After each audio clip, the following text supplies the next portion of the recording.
center fielder, Laura, grounding out to third. Her first time up as that one rare pitch that gets away from Omar and rolls over the plate for ball one.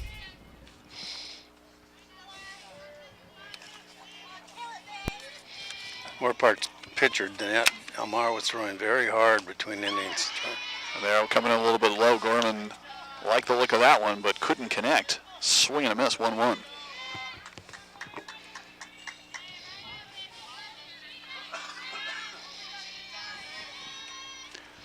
One pitch, ball rises a little bit out of the strike zone, 2-1. All it's quiet in the bullpen. So Corsoletti will be firing away again in the top of the fifth. Cougars looking to add to this 1-0 lead, and a chopper to Gorman and fielded just in foul territory by Silvera. Was on it quickly, as she has been several times today. But by the time she got there, the ball had just moved over the line. So Gorman coming back with a 2-2 count. Yeah, Mar throws a lot of stuff inside on the fifth, and that's why Silvera is a busy young lady today at third base.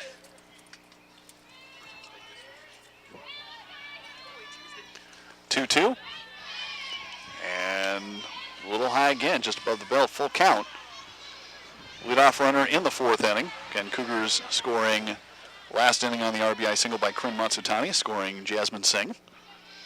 Full count, and that is going to be a strike. Looked like it came up a bit, but the call is on a full count. That is strike three, and Gorman's down on strikes. That might have had a little rise at the end. It was within the strike zone. That was a pretty good pitch to take.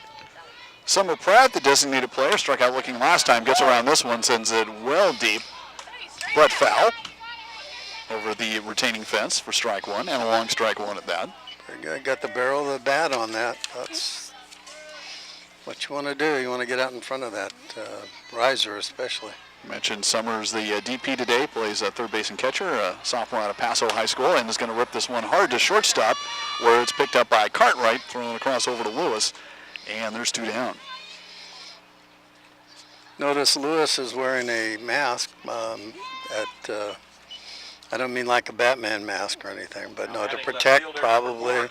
Got an injury maybe, possibly, or you're seeing more and more of that with pitchers now, especially. Yeah. Well, I think also at first base where you're coming in a lot too, and you're as close as the pitcher, you got to be able to react and protect the face. As Katie Render made that catch in left field to end the top half of this inning, takes a pitch for ball one. I don't know. At certain levels now, I think they're requiring that the pitchers wear some kind of protective device around their faces. Yeah, I found locally with youth softball that it's highly recommended, and I think it depends a little bit on which team you're on as the count's 2-0, but it does, especially for pitchers, give them a certain level of comfort and kind of that fallback. Definitely, yeah, that's... Well, I get that the corner infielders are sometimes only like 35 feet away from the, and 35 to 45 feet away at the most. They never play back. And a lot of times they're charging. So it's... Yeah, 2-1 count to Rinder. That one goes low and was able to get back in time and make it 3-1. So two down. Bases clear. Cougars up 1-0 in the bottom of the fourth of their home opener in conference play. Both teams undefeated with doubleheader sweeps last Thursday. Cougars of Oxnard and Moorpark of Hancock. And a fastball is going to be taken low on a 3-1 count, and it's two-out walk for Katie Render. So she's aboard for the first time today with two down. And next up is going to be Mackenzie Brewster, who singled and then was caught stealing scent at the end of the second inning. Render's fairly fast. Let's see what they send her. I mean, Coach McGuire's been aggressive today, so let's see if she continues that with two outs, and maybe we can get something going on here in the bottom of the fourth.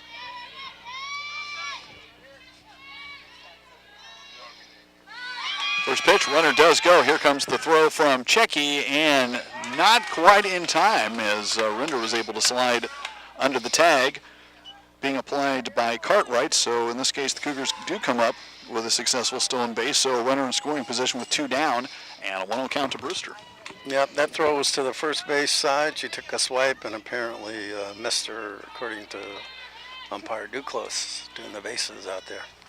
1-0 pitch and sent high and out of play past the palm trees by Brewster, and possibly somebody driving by on the perimeter road may have gotten a surprise just there as it's 1-1. It missed that white van, but not by much. That's at least in the afternoon, maybe not as much traffic right about this time of day. right. You know, with all the asteroids and everything, you know, you never know. That's right, you got to be ready. That's it. 1-1 pitch is low, 2-1.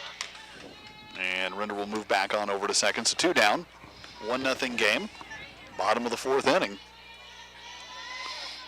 Cougars trying to make it 3-0 in the conference, but still a lot of balls still to go.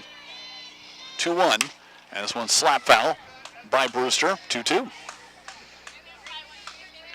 Has been able to send the ball a good distance, just over on the foul side of the third baseline, but it seems to be connecting.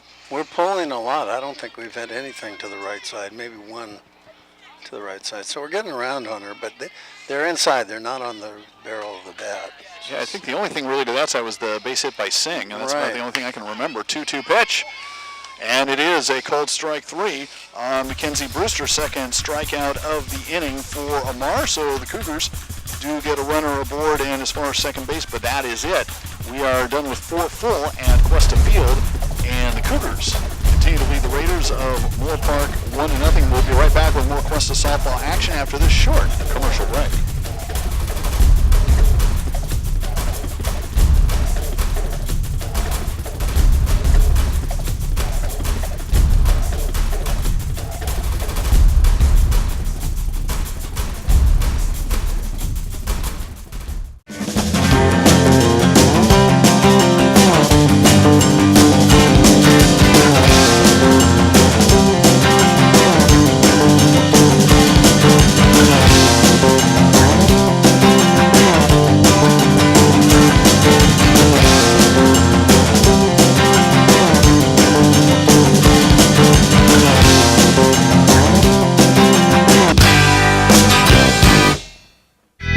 This program is produced by Cuesta Broadcasting. Start your radio, TV, and film career at Cuesta College.